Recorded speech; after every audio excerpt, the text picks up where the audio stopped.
Nah, jadi kanji itu adalah huruf yang berasal dari karakter Tiongkok yang digunakan dalam bahasa Jepang. Nah, untuk jumlah kanji sendiri di Jepang itu kurang lebih ada 50.000 kanji. Nah, jadi teman-teman mau gak mau, kalau misalkan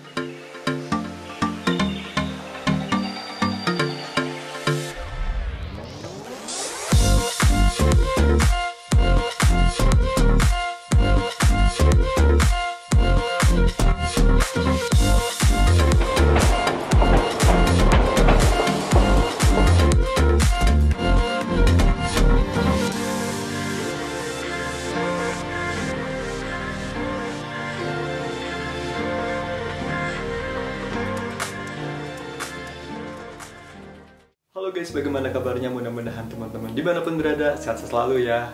Oke, jadi gimana nih teman-teman, sudah tonton belum video pembelajaran huruf hiragana dan katakana di video ini nih?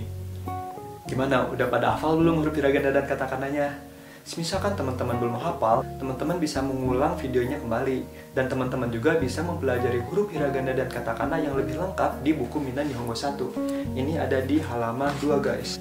Nih, di halaman 2 ini teman-teman akan menemukan huruf-huruf hiragana dan katakana secara lebih lengkap dan secara terperinci. Teman-teman bisa mempelajarinya di rumah dan dari buku Minnan Nihongo ini. Minnan Nihongo 1 ya. Nah, jadi buat teman-teman yang belum mendapatkan bukunya, teman-teman bisa membelinya di link di deskripsi video ini. Di Honda Suki at 11. Oke, nah terus teman-teman pada saat telah mempelajari huruf hiragana, katakana, terus teman-teman juga mengetahui kanji. Nah, jadi sebenarnya ada berapa sih jenis huruf yang ada di Jepang ini? Nah, jadi khususnya di Jepang ini kita menggunakan aksara huruf hiragana, katakana, dan kanji yang asli Jepang ya. Nah, terus sebenarnya huruf yang mana sih yang akan sering digunakan di Jepang itu? Oke, jadi kali ini aku mau share mengenai 3 huruf bahasa Jepang. Yang pertama adalah hiragana. Hiragana ini digunakan untuk penulisan kosakata asli bahasa Jepang. Contohnya, misalkan teman-teman ingin menulis kosakata hong. Hong itu kan asli dari kosakata bahasa Jepang yang artinya adalah buku. Jadi teman-teman bisa menggunakan huruf hiragana seperti ini, hong. Artinya buku. Nah, untuk ciri-ciri huruf hiragana ini, teman-teman akan menemukan banyak lengkungan di dalam huruf hiragana itu sendiri. Nah, huruf hiragana ini pada awalnya merupakan bentuk sederhana dari kanji. Nah, jadi teman-teman diharuskan kalau bisa sudah bisa menghafalkan huruf hiragana karena ini merupakan salah satu fondasi huruf yang ada di bahasa Jepang. Dan menurutku huruf hiragana ini terbilang lebih mudah dibandingkan huruf katakana dan kanji. Yang kedua adalah katakana. Katakana ini digunakan untuk penulisan huruf serapan yang berasal dari bahasa asing. Teman-teman juga bisa menggunakan huruf katakana ini sebagai bentuk nama, atau untuk nama-nama gedung, nama negara, nama tempat, dan lain sebagainya. Nah, untuk karakteristik huruf katakana ini, biasanya itu lebih banyak terdapat garis-garis tegas atau garis-garis lurus dibandingkan hiragana. Jadi kalau misalkan hiragana itu kan banyak lengkungan-lengkungan. Nah, sedangkan di katakana ini terdapat banyak garis-garis lurus dibandingin hiragana. Nah, salah satu contoh katanya adalah hansamu. Nah, ini ditulis dalam katakana yaitu seperti ini. Hansamu. Hansamu ini berasal dari serapan kata bahasa Inggris yaitu handsome, artinya tampan.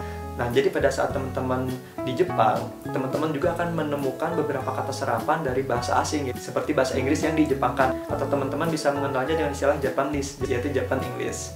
Nah, yang ketiga ini adalah kanji. Ini merupakan salah satu huruf yang menurutku paling sulit, karena kanji ini merupakan penulisan kosakata yang memiliki karakternya masing-masing. Karena dari setiap kata itu kita akan menemukan huruf-huruf kanji yang berbeda juga. Oke, nah salah satu contohnya adalah kanji ini. Kanji ini dibacanya adalah hong pada saat berdiri sendiri, dan artinya itu adalah buku. Nah, pada saat kanji ini dipertemukan dengan kanji yang ini dan disatukan menjadi kanji ini, ada 2 kanji, dan ini dibacanya Nihon, artinya Jepang. Nah, jadi sepertinya tidak ada keterkaitan satu sama lain ya. Pada saat kanji hong ini berdiri sendiri, yaitu artinya buku. Tapi pada saat kanji ini bertemu dengan kanji ini, yaitu dibacanya Nihon, artinya itu adalah Jepang. Nah, jadi kanji itu adalah huruf yang berasal dari karakter Tiongkok yang digunakan dalam bahasa Jepang. Nah, untuk jumlah kanji sendiri di Jepang itu kurang lebih ada 50.000 kanji.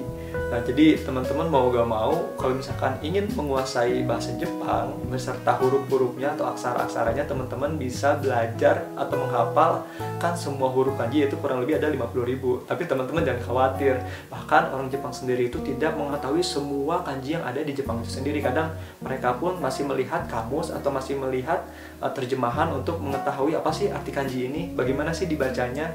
Jadi mereka hanya tahu hiragana, katakana, dan artinya atau dalam pengucapan bahasa Jepang. Pada dasarnya teman-teman harus mengetahui kanji-kanji dasar utama yang akan sering teman-teman temukan nanti di Jepang. Nah, jadi pada saat teman-teman bisa menghafal kanji-kanji N5 dan N4, itu kurang lebih teman-teman akan bisa membaca kanji-kanji yang akan teman-teman temukan di Jepang. Oke guys, jadi itu adalah 3 huruf bahasa Jepang yang akan teman-teman temukan di Jepang. Ada hiragana, katakana, dan kanji. Pada dasarnya, pada saat kita belum mempelajari huruf-huruf ini atau aksara-aksara ini, itu akan mengalami kesulitan. Tapi pada saat teman-teman sudah sering melatihnya, sering menulisnya, sering melihatnya, dan membacanya, itu akan lebih mempermudah teman-teman. Jadi saranku teman-teman harus sering-sering berlatih belajar bahasa Jepang, terutama dalam huruf atau aksara bahasa Jepang. Bila teman-teman merasa khawatir atau misalkan masih bingung nih, udah belajar tapi belum bisa-bisa juga, teman-teman bisa tanya di kolom komentarku, atau teman-teman juga bisa masuk di grup WhatsApp di sini, grup WhatsApp Honda Suki yang aku buat. Kita semua di sini bisa sharing mengenai pelajaran bahasa Jepang, terus sharing-sharing juga mengenai pengalaman-pengalaman yang pernah aku dapatkan di Jepang. Jadi teman-teman bisa sharing-sharing juga, bisa tanya-tanya juga, konsultasi mengenai pemagangan di Jepang. Syaratnya gampang banget, teman-teman tinggal beli salah satu buku yang ada di Honda Suki 11 di Instagram ini, atau di link Shopee di bawah ini. Pada saat teman-teman sudah membeli minimal 1 buku, teman-teman akan kita masukkan di grup Honda Suki, di grup pembelajaran bahasa Jepang.